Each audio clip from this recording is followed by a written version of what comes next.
Hello, everyone, and welcome back to Backlog Banter. My name is Tucker Hazel, and this is Abram Beener, and it happened.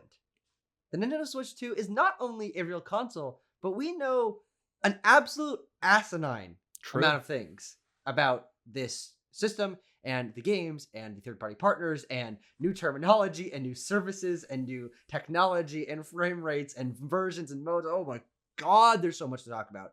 And unfortunately, our coverage of Nintendo Switch 2 presentation here will be contained to just this video. We're going to be going, I don't know, as thoroughly as Abram wants to, frankly, because I'll talk all day about this, through basically everything that was covered in the Direct, because we can't do much more than that, because we're going to play this system this Friday. I'm traveling within less than 24 hours, and so this will be our main coverage of this until we tell you what our thoughts are about the system and hands-on impressions of a couple of the games that we will be playing there. But oh man, I mean, Abram, how are you feeling? We are 4 hours removed from the Direct. We have reactions that have gone up. We had a discussion with some of our friends about this. We've learned so much information outside of the Direct that colors the Direct in a different light, but also shifts our perspective on what the launch window is going to be and stuff. Today is a complicated and overwhelming, but I think very exciting day to be a Nintendo fan, and I'm interested to hear your thoughts. Yeah, I think it's interesting, Tucker, because I feel like I've got one particular word that would describe today. Okay, are you looking? Are you on the source.com right now? Well, I was just checking to see. It seems like it might be two words. So I guess I've got two you know, words. you can say that. Yeah, that's fine. I think that today, bear with me here, has been really kooky beans. What? Sorry. Did you just look up if kooky beans was one word? Well, I just, I mean, it's not. Is that something you've heard people say before? It's not standard English, so I just no, it's not. Never I don't know if it was a compound word. I'm not sure. Yeah, like crazy pants. Crazy pants is one word. Sure. Or baseball. Excellent point. Continue. Yeah, I don't know. I have a lot of thoughts about everything we saw today. I think sort of as we gain more information and sort of gained a little bit of perspective, obviously not a ton, it's still the same day, right? But a little bit of perspective after the actual show. I am confused by a lot of what Nintendo showed today. I'm concerned by a lot of what Nintendo showed today. I'm underwhelmed by a lot of what Nintendo showed today. But more importantly, I'm so excited for select games that Nintendo showed off, particularly Mario Kart, Kirby's Air Riders. Kirby Air Riders. Third time's the charm. And obviously, Donkey Kong Bananza. There were some really outstanding announcements for me here, and I think that there were some really consequential decisions made to shift the Nintendo customer, as it were. The talking points Nintendo had, how they're selling the machine on the basis of power, on the basis of technology, on the basis of big, older skewing, mature third-party titles, and on the basis of a whole hell of a lot of money when you put down your pre-order, has me feeling like this is for as much continuity as there is demonstrated in this Direct. I think there's also a lot of change fundamentally in how Nintendo's running their business. It's a new era. Luckily, I'm in a position where I'm getting a Switch 2 right away. The only thing that can stop me at this point is God himself. So I'm very excited, but I think that there was, as you often see coming off a very successful console, a lot of hubris in this show. I totally agree. And I think that is you can feel a little PS3 energy. Yeah, I think that's kind of for the worse in a lot of ways. So I'm feeling very complicated about everything we've seen. Yeah. Number one, let's turn down your gain and move the mic a little bit away from you. You're a little bit peaking. But it's because it's a Direct worth discussing passionately from many angles. Yeah. I think there are two minds that I come at this day in presentation with. Is what I remember today for the most part is going to be that 1 hour long, longest Nintendo Direct ever that I personally think, other than the literal technical stumbles of audio desync and a freeze partway through for a couple minutes, was one of the best presentations Nintendo has ever put on. I think it was produced well. It featured a really great pace of games. It had consistent reveals. It had total surprises because absolutely nothing leaked from this. Nope. And it was just an emotional roller coaster. I think that for me was basically all highs. And on a tech side, communication side, and presentation side, I think this was ostensibly flawless. And so I think Nintendo should be very, very proud of what they created here as a very confident way to step into the next generation and just like put their full ass forward, not just a foot. Sure. They just put their entire butt forward in a good way. It's a positive thing.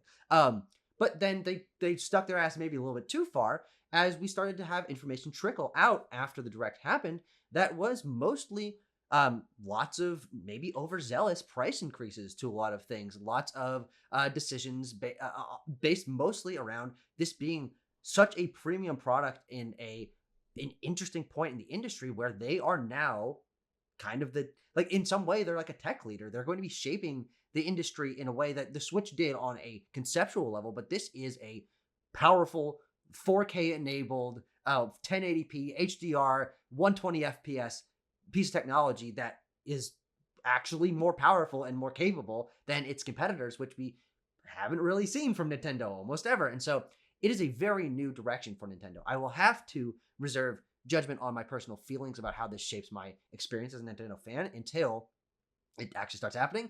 We are 2 months away from the system actually coming out. We learned its release date today. But I agree that there is conflicting opinions. I don't necessarily have conflicting opinions about the Direct itself, but about what that combined with all the information that was sort of filled in on the edges about what that signals for Nintendo's first year of a new generation. It is markedly different, tonally, price-wise, lineup-wise. It's remarkable how much things have changed. Like I'm very surprised by how different I feel about Nintendo today than I did 7 hours ago when I couldn't sleep before this. I agree. Also, do I sound better now? Is this okay? Yes. Definitely. Okay, I think I was just getting too close. I was getting too thoughtful. Yes. Because usually what I do is I'll rest my chin on my mic because it's a good height. This is not a joke. I just do this sometimes. How? Wait, like this? Like just like actually? Yeah. Oh, you mean not when you're talking? No, not when I'm talking. I don't notice that in videos. No, just when I'm using my computer. Sure. But I think, it's interesting, right? Because obviously Satoru Iwata passed away shortly before the Switch launched, but he still helped steer that system. Yeah. That's obviously not the case here, and I think that we can sort of see and feel that difference. Yep. New generation Nintendo leads. Yeah. And I want to let's start there actually, because I kind of feel like the high level item here, whether you're a Nintendo fan or not, is the price. Yes. And I think my feeling on the price is we can talk about the actual specifics of 70 and 80, but I'm more interested in broadly how this reflects where Nintendo is moving. But as it relates to the prices specifically, I mean, that sticker shock is ridiculous. Yeah. You're talking about at an era where many people are feeling anxious about a $60 price tag, charging $80. Yeah.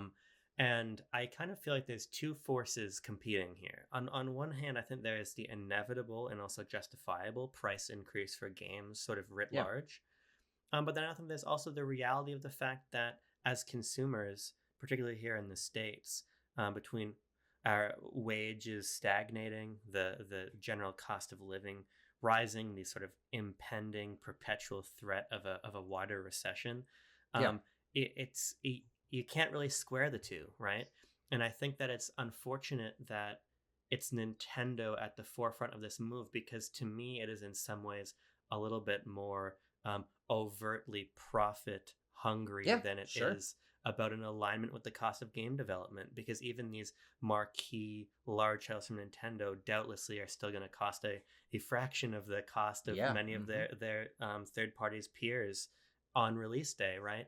And so I see this as Nintendo in some parts saying we can charge more, so we will, because we've built up this I agree, this real strong brand. And I want to talk more about this notion of brand in a little bit, but I think that it's just sort of it's kind of a bad taste in my mouth, the price increase. Not that I don't think you can't justify games costing $80, but just because I think that Nintendo's games don't need to be at that price point. And because I think that this is not really the time to do it. It's not 2020. It's not stimulus checks and people stuck at home. It's not the same boom. It's not the same larger economic climate or the same gaming industry climate. So it doesn't affect me personally that much. We saw Tears of the Kingdom fly at $70, right? That game sold so fast, so many units. I don't think that the price is a material hazard to Nintendo. Fortunately and unfortunately, I think that goes hand in hand. But I'm surprised by the amount of just blanket defense of the price increase. And while I agree in the main and on the whole that games do have to get more expensive, I just think that there's a broader set of factors at play than just simply if you adjust for inflation, $80 Mario Kart is still cheaper than old Mario Kart was. I think it's just very, very complicated. Yeah, absolutely. I am the price of everything and the way that Nintendo seems to be making a big jump forward rather than a step forward, I think is the problem. Is conversation before this presentation happened, and then we learned about pricing of all sorts of different things afterward, was their marquee games are probably going to be $70. The interesting thing is that Nintendo, over the course of the last 2 years especially, has been very good at doing a lot of budget games in terms of games costing $30, $40, $50 and not necessarily the full 60, and of course having one at 70. And now 70 is the standard, and it goes even beyond that. And the game that will probably be one of the highest selling on the platform is a full $80. And I agree that feels more like you're going to buy it. Like, okay, you're going to complain? You get to play this Mario Kart that, as we'll talk about, looks like one of the most exciting and revolutionary games Nintendo has made in a while. But they're like, yeah, what are you gonna do? like it feels brash, and it feels very much like the PS3 launch price of what are you gonna do? Not buy the PS3? And frankly, for PS3, and also in some ways, kind of like 3DS, which was had a price lowering a couple months after it came out. There's a chance it blows back at them, because this is a kind of sticker shock that I think will have ramifications within Nintendo's audience, which over the course of the Switch generation, with bundles and lights and games not going super on sale, but going on sale, and there being budget titles, Nintendo has built, like they did with 3DS and Wii U and then Nintendo Switch, an audience for the people that can grab Nintendo and Nintendo's games that are going to be consistently quality at a reasonable price, because they're not the premium, or they weren't the premium top of the industry technology leaders. But it doesn't seem to be the case anymore, even with a game like Mario Kart, which is one of the premier family-friendly for all ages. You want to get a bunch of copies of this because everyone's going to want to play games. $80 is going to really make that a hard sell for families. But then also, what I think is interesting about that is I phrase all of that around, I think that it's going to change the way that people perceive Nintendo as not necessarily the easy access, get it for your kids, stocking stuffer company that made them so successful. But then they also have multiple things that will allow that to not be as big of a sticker shock. Not only is Mario Kart, there's a bundle, which actually saves you a lot of money. $30. You get the digital bundle. It seems like we don't have this completely confirmed, but digital games might be slightly cheaper, so that will help in some capacity. But then there's also this like DS download play game sharing thing, and then there's the digital game cards that you can send to your family members. So like there are all these things that make it almost balance out, but I think we'll also have to experience what that's like as the system is out. How much are we game sharing? How much are we digital game card sharing before we say that is worth the idea that Mario Kart World is going to be an $80 game by far, like one of the most, if not the most expensive full retail price game that I can think of as like its base version. Certainly Nintendo's never done that, but I don't even think I've seen that for like there are bundles, there's early access, games used to cost weird amounts way back in the day, but standards are set and standards are understood for a reason. And Nintendo is rejecting those standards with this game, which is fascinating and will have massive ramifications for the entire rest of the industry, because if you don't think everyone else is going to follow suit, you are fucking kidding yourself. Yeah, I mean, I joked on Bo's stream basically as soon as we learned the price that the Take-Two executives are just crying tears of joy watching Nintendo step on the landmine first. Yeah. Absolutely. There's many things you said there that I'm really interested in. There's like a couple quick ones. Daniel Ahmad, who's a really great analyst, people should check out on Twitter, made a good point that the $80 price tag for Mario Kart World is for the digital version so far. That's what we know. It's the physical version is not going to be cheaper. The point he's making quite smartly is that, because a lot of people are bringing the tariffs into conversation with this, right? And tariffs you can bring in conversation with the hardware, but as Daniel Ahmad notes, digital goods are exempt from tariffs. So realistically, this is Nintendo setting this price deliberately, not Yeah. necessarily in defense against the Trump tariffs. Whether the price of the system itself is, we don't really know. We do know that there's a much differently priced Switch 2 in Japan that is significantly cheaper, because the yen Yeah. is extremely Very interesting. weak. And It's something that doesn't seem to be reflected over here at all. We have heard nothing about that yeah. in other territories. Yeah, I mean they're defending against people trying to just import that version, which is about $100, a little bit more than $100 cheaper US, by only letting you use Japanese Nintendo accounts on it. I'm It's crazy. curious to what extent that's like actually going to be a successful defense against people importing this, but it doesn't really matter. The point Yeah. is, I think that while there are economic factors at play here in the real world that can be leaned on as a reason that the prices are so much wackier, at its core, this is a choice Nintendo's making because it feels that it can, as you're saying. Yep. I think that's a good observation, and it returns to what I was saying about Iwata, right? If you think about the Wii, part of the reason the Wii was successful was that the Wii was $250 when obviously the PS3 was infamously $599, but Yeah. even the 360, as I just checked, was $400. So Sure. there was still a meaningful difference in price. Absolutely. Yeah. And that helped Nintendo.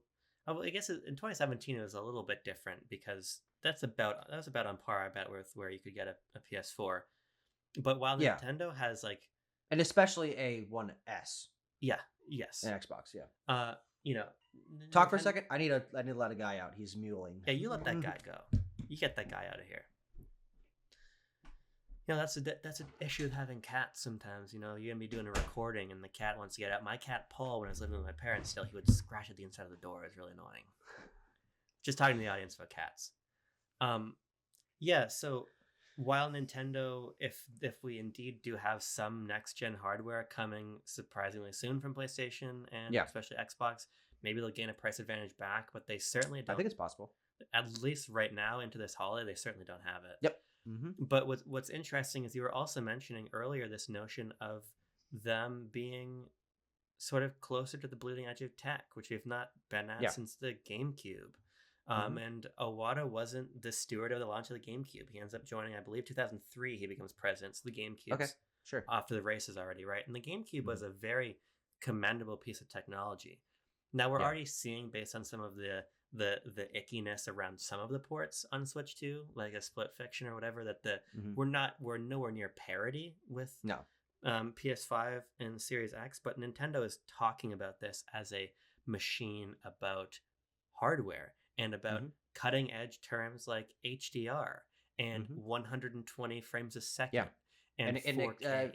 Micro SD Express and fast next reloading gen times and cartridges, all this stuff. Exactly. Yeah, next gen HDMI and stuff. Like this is a full on like when Apple like changes the port at the bottom of the thing, like this is what we're doing now. Like get on board with it. This is a full on foot through the door. We are stepping into the next generation technology, which means that people are going to have to spend a lot more, not only on the system, which has a increased price and is their most expensive system ever, but if you want to get the camera, if you want to get the more expensive dock, which is obviously more fully featured, and like this is the really interesting thing about this, and why I'm excited and fascinated to see what this means for Nintendo in the long term. Is now that they are finding a potentially happy medium, but potentially sort of uncomfortable medium between being the family-friendly Disney-esque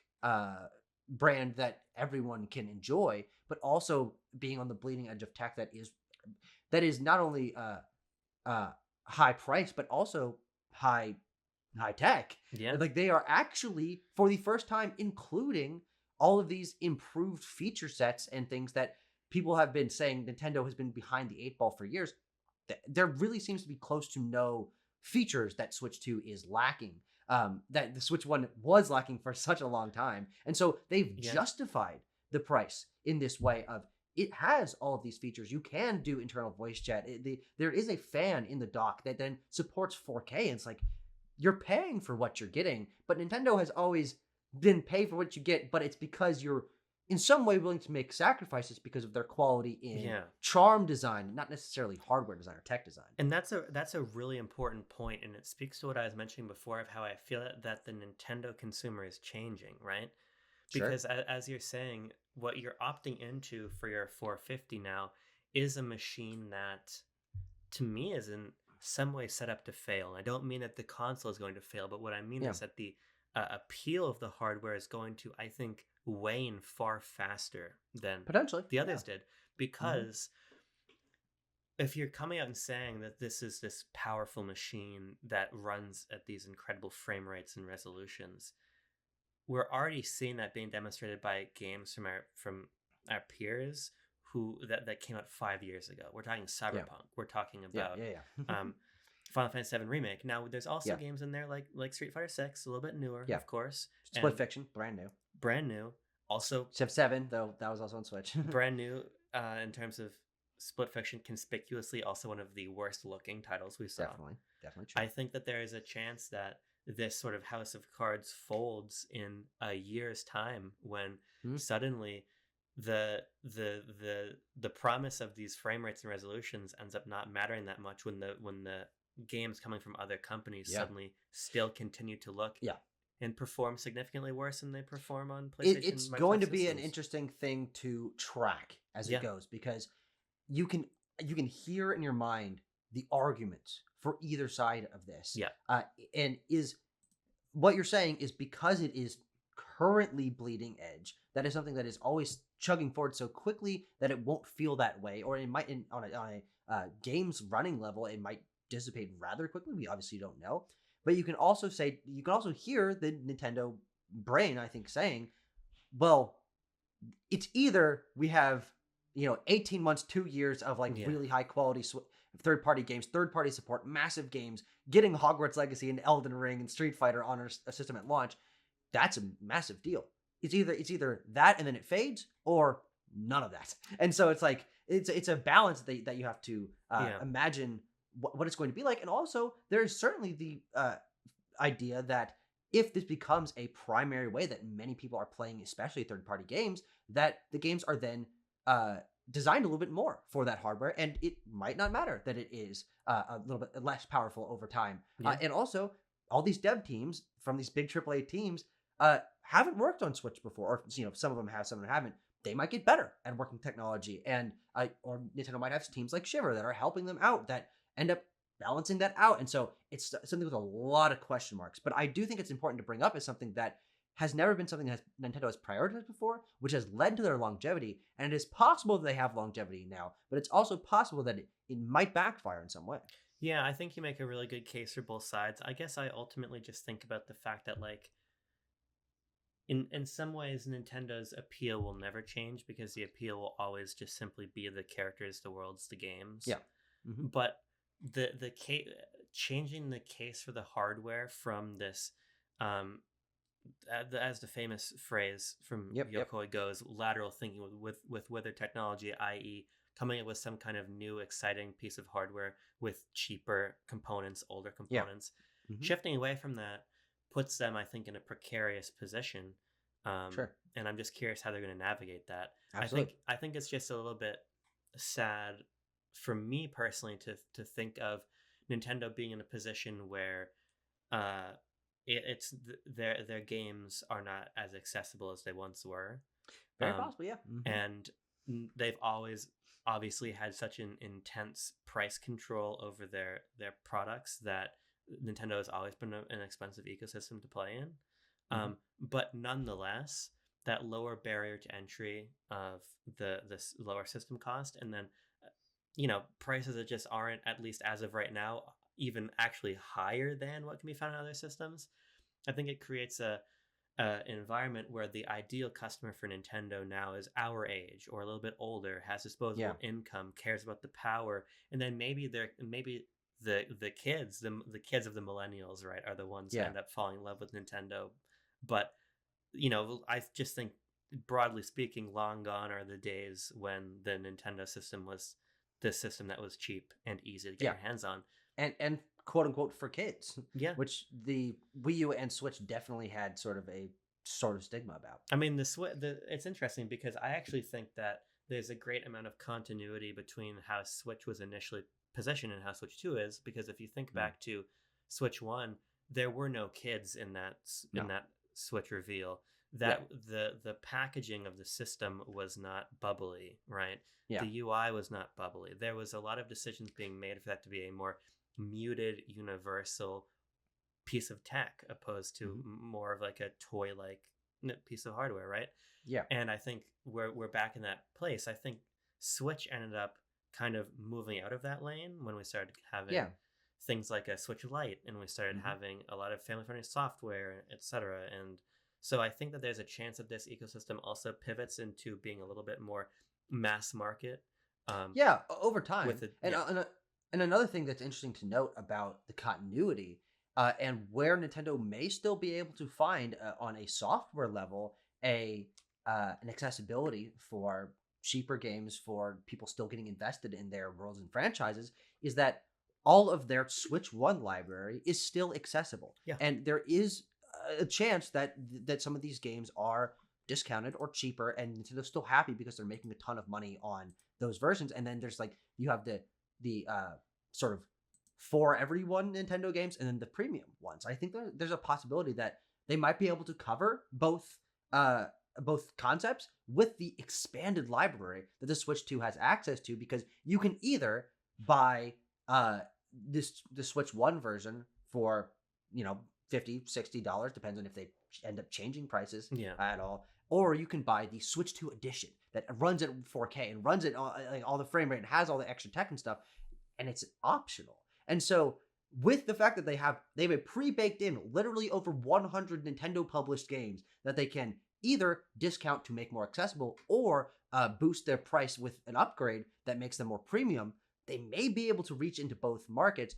But then, of course, there still is the core barrier of a $450 device that is, and then, of course, $100, $90 Joy-Cons, $80 Pro Controller, these barriers of price that will, certainly preclude some people, as some of our members of our community have mentioned.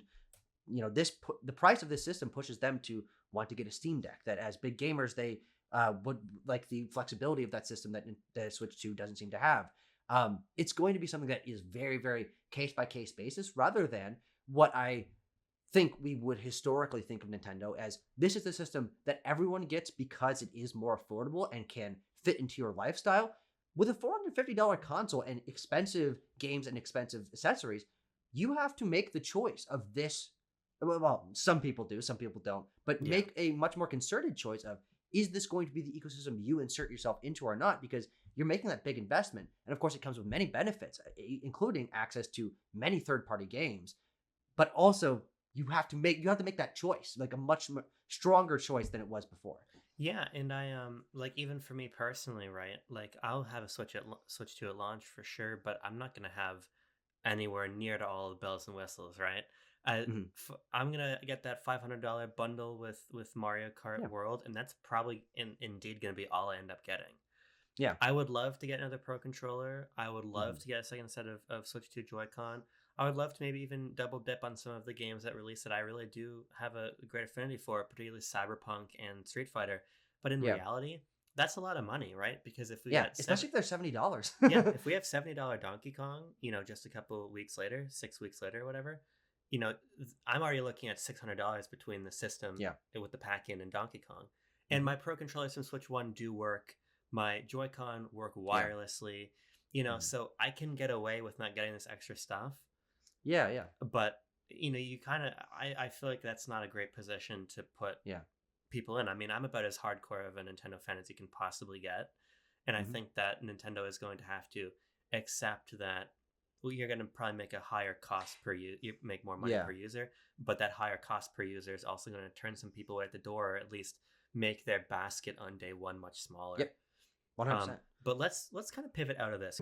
So Tucker, let's talk a little bit here about the Switch 2 editions, which have finally been clarified by Nintendo. And it's an intriguing idea, and it is a much more far-reaching initiative than I ever thought it would be. So much more robust right out of the gate. Yeah. And also much more robust than, frankly, the Nintendo Direct would have you suggest, or would suggest, because within the Nintendo Direct, they highlighted Mario Party Jamboree plus Jamboree TV, I think it's called, which is a new version of the Mario Party game from last year that features new mini games, new side modes, new technology that uses the mouse con functionality, which we didn't really talk about, and actually, surprisingly, Nintendo didn't talk about as much as I thought they would. Yeah. And also the microphone, and also the camera, and these things that are on a tech level giant innovations over the Switch that will allow many more varieties of play style and game design that I think will start to incorporate, Wii era, Kinect era style motion control games. And we have microphones, so local chat and things are going to be a lot different. And we have the idea of, like with Prime 4, like one Joy-Con and mouse, like we can mix and match all these crazy things. So that's something that I don't think we understand, like how this is really going to impact things, but that is something that is massive for this. They talked about that. They talked about Tears of the Kingdom and Breath of the Wild having at launch Switch 2 editions that actually come for free with if you have the expansion pass, and you can play them in 4K 60, and you get a little bit of extra features on an app that lets you, mark shit on the map. I know it's kind of goofy.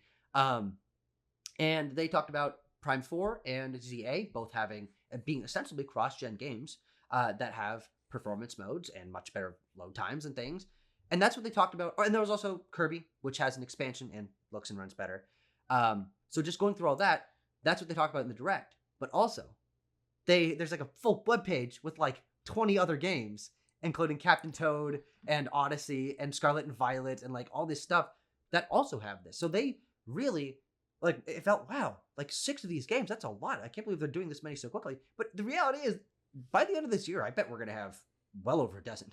And so they're really making this something that's a significant part of the Switch 2 ecosystem in a way that I certainly did not expect. It's, oh man, I don't even really know what to make of these, because as you're describing there, there's a massive range and difference between what an edition, Switch 2 edition means from title to title. Like, you got to do your research. Yeah, I mean, like, MouseCon support for Prime 4 is cool. I don't really see why I would ever pick that over Pro Controller personally. Yeah. But that is largely about higher fidelity. That's going to go crazy in Pikmin 4, by the way. It will go crazy. Mouse controls. 4. That's 100% true. But that's largely about paying to have the game at a higher frame rate and higher resolution in both handheld mode and have the option, which is interesting. Yeah. First time Nintendo games ever had performance versus quality. And but then you have something like Kirby and the Forgotten Land, which I'm very excited about. Yeah. Shout out Kirby and the Forgotten Land. I love this game. Because that's a full new expansion, and that's really cool. It's also vindicating that my view that the game is going to get DLC, and that's why they split the drop of the music on Nintendo Music is now vindicated. I was right. Of course I was right. I'm always right, of course. So it goes without saying. Point being... 3 years later, DLC expansion, which is nuts. Yeah. Because clearly, I would say it's actually very likely that they were working on that, and Nintendo's like, tisk. 100%. Let's save that for Switch 2 and make it Switch 2 exclusive, which, what are you talking about? Those levels are not complex enough to where they can't run on Switch 1. Shut the fuck up. But they're just, it's a bonus, which is really, really fascinating. Yeah, there's a lot of, Nintendo loves an arbitrary decision. I don't know if you guys know this, you might want to sit down for this one, but your Switch 1 can indeed run GameCube games. Yes. So that could be on your Switch 1. Oh, true. Yeah, which is, we didn't talk about GameCube, but available at launch is GameCube NSO, now called Nintendo Classics, which I think is a good rebrand, but that was something they focused on here. Yeah, I guess my larger feeling with the additions is like I think it was the bare minimum that these have an upgrade path, so you don't have to splash out for them full price as though they were like new play control titles in the Wii era. So that's good at least. And then if you want that full edition, if you never bought the game, you can buy it at retail. I think that's sensible. Yeah. I guess I'm just surprised ultimately. They all become cross-gen games, which is the secret nth option that we didn't think was possible, where it's just like, no, actually most of the Switch library is going to be cross-gen.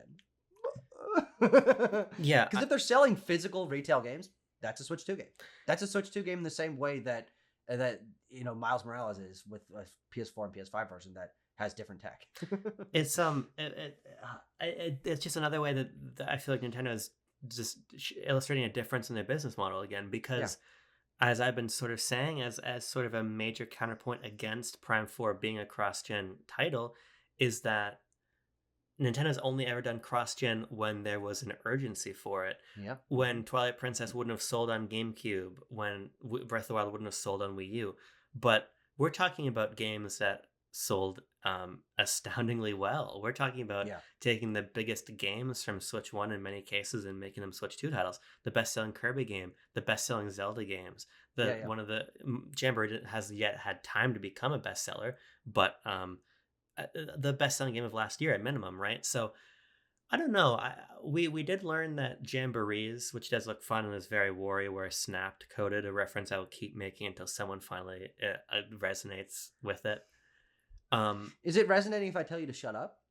I guess in a manner of speaking, it would be. Because resonance has a spectrum from like good resonance to bad resonance. Sort of happens to resonate with you. That's like a letter of like obeying the letter of the law type of thing. Like you are resonating with it in a manner of speaking. Yeah. But yeah, we know that the Mario Party one is releasing in the same window as Donkey Kong, which to me is actually good because it suggests that Nintendo is not treating these as the release for that window of time. Exactly. Which is good. But I'll be really curious to see. I'll be very curious to check back in with myself, how about, and see how many of these I actually buy. The ones that are substantive upgrades, I will definitely purchase, but the ones that are minimal. But the good thing is, you can, because you already own the games, you've been a hardcore Nintendo fan, you're going to get the $10, $15 upgrades for this, which is a totally reasonable, basically a DLC expansion, but you get to also play the game with better frame rate and stuff. Like, it's not a new Kirby game that takes up your $60 if you want to spend that on a game that month. You're like, it's an extra $10, and I get to play this expansion, and my copy is then future proofed. Also, because you own your game digitally, they'll just basically transform within the system and become the new versions. I, as someone who is not a tech guy necessarily in terms of the frame rate of my games, and is also not necessarily a DLC guy, highly unlikely that I experiment with any of these. Mario Party is the only one I would like to try eventually, but I think that's more of I try it on your Switch when we're hanging out or something like that. Because of the camera stuff, is that why you're interested in that one? Well, because it's new tech. It's ostensibly a new small Mario Party game, which I think is fascinating. But even like, I love Forgotten Land. I'm okay waiting until Hal's next major game, which actually we know what it is. But Interior of the Kingdom Breath of the Wild, because they're included with the expansion pass, I'll give those a try and just see how different it actually is. Which is very cool. I'm very happy that those are in there, but they have this massive list of all these other games. It's going to be a very case-by-case basis if it's included within the expansion pass, or if it is a $10 upgrade, whatever. I'm going to take it very, very trepidatiously. But there are things like I just got to see what happens in Scarlet and Violet. Like, holy shit, that's going to be a weird one. It's also, but then, sorry. Well, I was just gonna say, it's speaking broadly about this sort of pick and choose strategy you're taking is very much a strategy that like PlayStation is expecting players to take. Good point. Do you want to buy that upgrade to your copy of Iki Island or Horizon or Days Gone? Or, I know that stuff. It's actually it's very much a parallel. Wow. It's basically the same, and so this sort of opt-in kind of nickel and diming structure, I think it's one of those things that makes sense while you're paying for this stuff, but it's annoying that you are, and I think that sort of is an awkward place to be in, but it just is what it is. When there's a substantial DLC expansion, I'll 100% be picking these up. But it's even like for Metroid Prime 4, how much are they going to charge me for that? Well, and that's the other thing is, it'll be interesting to see how much this cross-gen, this Nintendo Switch 2 version, which is cross-gen for the games that are releasing post the system coming out. I am just going to buy the ZA Metroid Prime 4 versions that are the stupid red Switch 2 boxes. I'm just going to play it on that system. I'm going to pay the extra price for the new version that is native to the console that I want to be playing it on, as opposed to upgrading. And so I now have a much more... Sorry? Well, that's what I'm still a little bit unclear about, because is it native? See, I guess at a certain point it doesn't matter, because... But it is. But see, because like essentially what they're doing is they're putting... Like, is that going to have a Switch 2 banner across the top of the box? Haven't we seen box art for Oh, at least we one have of them, actually. like Let's look at Mario the. Party Let me look at the or Kirby one here. Kirby? That'll Yeah, answer my it's a question. Switch 2 box, I think. That'll I'm answer pretty my sure question. because they mentioned Yeah, it is a Switch 2 as they box. have Yeah. as they have the banner of Zelda and Kirby and Mario Party and Pokemon and Metroid that they are available at digital and retail. And as a collector, and I want the new Pokemon game physically, I'm going to buy the dumb fucking red case for the Switch 2 version of ZA. And when I put that cartridge in, it's not going to be a Switch 1 game that I then go to the eShop and upgrade it. On the cartridge is going to be the Switch 2 version, the 4K high resolution, high frame rate version of ZA on that cartridge in a Switch 2 box. It's a Switch 2 game. I guess sort of what I'm envisioning in my mind, which is awkward, is let's just say that the game is $70 on Metroid Prime 4 is $70 on Switch 1, which I think is reasonable that it's going to be a $70 game, especially since. But so then, basically, what you're doing is you're paying for the Switch 2 version of the game at maybe it's 90, maybe it's a $20 upgrade, or even if it's 80 or 85. You're like seeing basically an increase in price for what feels like it should be kind of an intrinsic bonus, the higher frame rate. And I think that's again, realistically, you are paying for the development effort that went into these better modes. But if I'm looking at that box on the shelf and the Kirby and the Forgotten Land box on the shelf, one of them is offering me a substantially additional piece of content, and the other is offering things under the hood that I kind of feel like I should just get on my nicer system. And it's I think it just creates an environment like the environment PlayStation has, where it's just kind of a little bit awkward, and you just kind of have to pay a little bit more for the premium experiences. And like for Metroid Prime 4, maybe my most anticipated game ever, I'm happy to do that, I guess. But it just feels a little off. I think that this felt off on PlayStation. I think it feels off here. But and it'll be just something we just have to get used to, because especially from Nintendo's side, this is something very, very new. And also it'll be interesting to see, outside of these ones they focused on, how they treat the wider breadth of these Switch 2 editions. Because as we mentioned, there's a bunch of games that will be getting Switch 2 editions, and will Captain Toad have an additional pack on it? Or that version will probably come with the extra Toad's Holiday included on it in the physical copy if there is one. And so that's really no different than Ghost of Tsushima Director's Cut that you paid $70 for on PS5. And so I don't know, it's gonna be very, very interesting to see, and is also a sort of a combination of all these things we were talking about, of Nintendo being able to to have their games be a little bit more competitive in terms of tech, to be able to reutilize, because this is actually kind of lateral thinking with their technology, reutilizing this software and upgrading it in a whatever kind of way, and charging a little bit for it for you to pay a little bit more. It's a new era, and I don't know how much I'm going to engage with it outside of the games that are new. But also then, how deep are they going to go? Will Rhythm Heaven Groove have a Switch 2 edition that comes in a Switch 2 box, and that makes that ostensibly a Switch 2 game? Even if, what is that? Is that game going to cost more at launch if you buy the Switch 2 edition? Is that game going to run better? No way in hell that makes any sense. Like, there's just a lot of question marks that we're just a few hours removed from this. It'll be interesting to see how things pan out. Yeah. I think that's a good way to put it. It'd be interesting to see how all this shakes out. But the bottom line is that this is going to be the greatest console ever, and we've got no reservations about it.